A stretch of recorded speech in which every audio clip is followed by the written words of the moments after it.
The president in Beijing this morning, meeting with his Chinese counterpart Xi Jinping as part of a five-nation tour of Asia. The visit likely to focus heavily on trade and tensions with North Korea. Hours earlier, addressing South Korea's parliament, the president had harsh words of warning for the North and its leader, Kim Jong-un. Today, I hope I speak not only for our countries, but for all civilized nations. When I say to the North, do not underestimate us and do not try us. We will defend our common security, our shared prosperity, and our sacred liberty. The weapons you are acquiring are not making you safer. They are putting your regime in grave danger. Every step you take down this dark path increases the peril you face. Tough words. Mike Baker, your take on the president's message. Well, I mean, he's saying the things that have to be said. Look, I don't think there's any way to deny that the administration has changed the mindset of the key player in all of this, which is China. There's no way to resolve this in a non-military scenario without China being on board. And finally, after all these years of enabling, along with Russia and Iran, of enabling North Korea, of finally adhering to very tough and aggressive sanctions.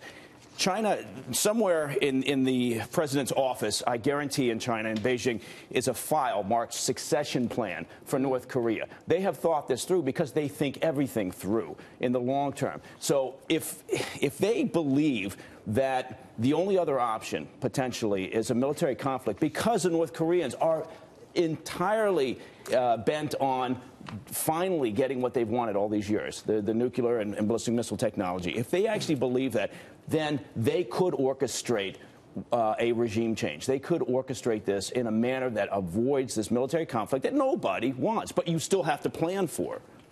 They want that, but do they want the U.S. to be leading that? Do they want the U.S. to be putting the rules in place? Well, no.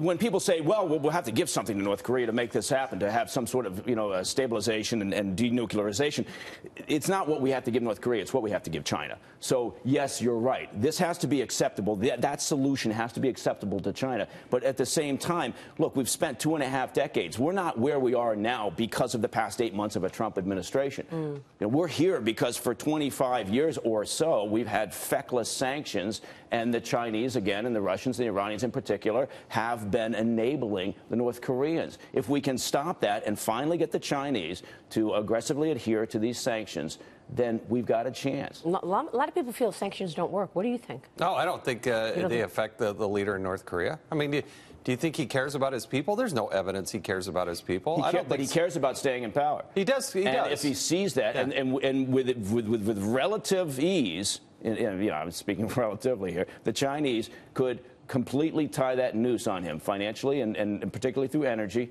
And he could then see that there's only one way for him to survive. But Xi doesn't have to do that. He's cemented his power with the recent Congress in China, and he's in the most powerful position of any leader in literally decades in China. So he comes into this meeting with President Trump.